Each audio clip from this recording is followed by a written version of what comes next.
everybody and welcome back. So this is our video number 2, or I call it part 2. Part 2 of Geography 7th Standard, 3rd lesson, the tides. Okay, tides. So in this lesson, what are we going to learn? We are going to learn centrifugal force and gravitational force. In this part 2, we are going to study about centrifugal force and gravitational force.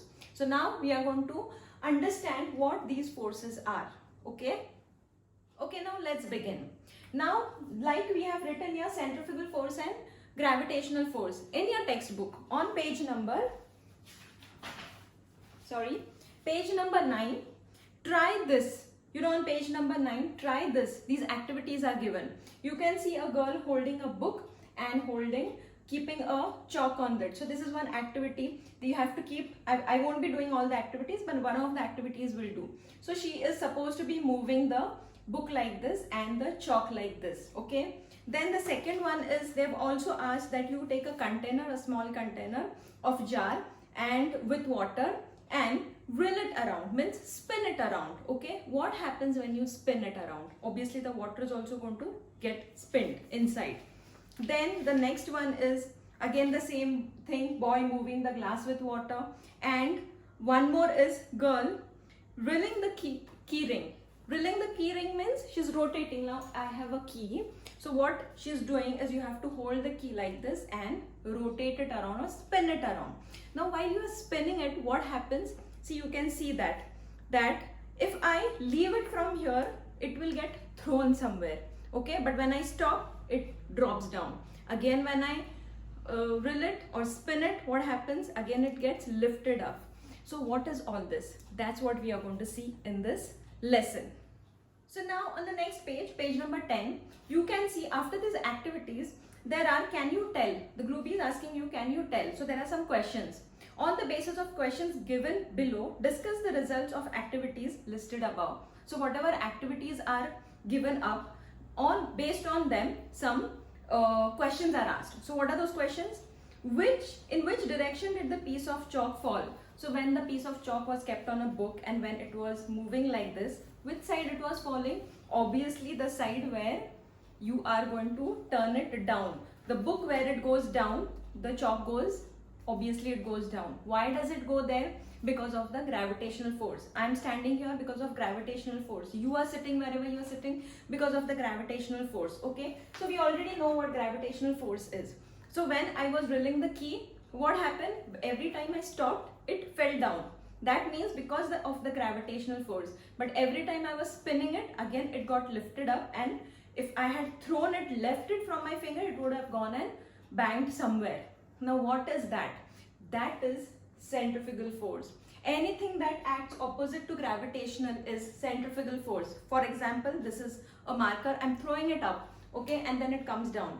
So when I throw it up, that force is centrifugal force, which is acting against the gravitational force. So when you throw a ball up also, it goes wherever the force of centrifugal force, wherever the centrifugal force is, till there it goes.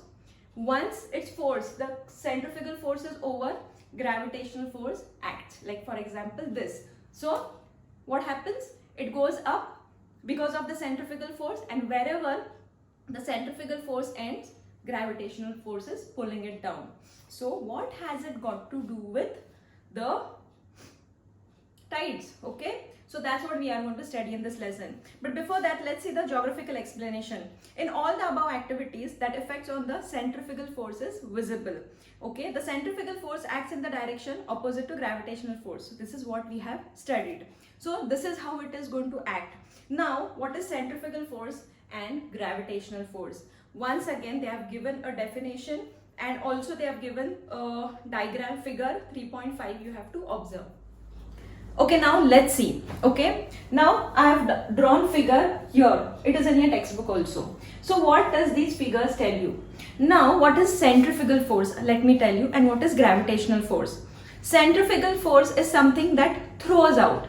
Now our earth is rotating, correct? So it is rotating, it is spinning. Anything, like I gave you an example of a key, that when the key is spinning, I told you, what did I tell you? While spinning, if I remove it from my finger while spinning, it will get thrown away like that. Okay, so our earth is also spinning, it is rotating. Now it is not rotating at a great speed, but yes, things can be thrown outside. We could have been thrown outside. Everything that is on the earth could have been thrown outside. Why? Because the earth is spinning. We saw all the examples, everything, water that was spinning in the jar. If we remove it out, or if we make a hole to that jar, the water will come out. Why? Because the spinning, that force that is throwing anything outside, that is the centrifugal force. Okay, so the centrifugal force can throw anything on the earth outside, but the gravitational force is keeping us on the earth. The gravitational force is pulling us inside, the centrifugal force is throwing us outside. But the only thing is, the force of the gravity is more than the force of the centrifugal force. Okay, so centrifugal force does not have as much force as the gravitational force has. That's why even though the earth is spinning, whatever things could have been thrown outside, they do not go out. Why? Because of gravitational force. It keeps us in or on the earth. Like for example, it's given here. It is spinning. This is North Pole and behind that is South Pole. So it is spinning. Things can be thrown outside. Okay. Then here also, now it is, the earth is in this direction. Here we are watching it from above. That's why this is North Pole. Now we are watching it from the front. So this is North Pole, South Pole. See, the earth is spinning, so anything on the earth could have been thrown outside. And then one more example is given here also.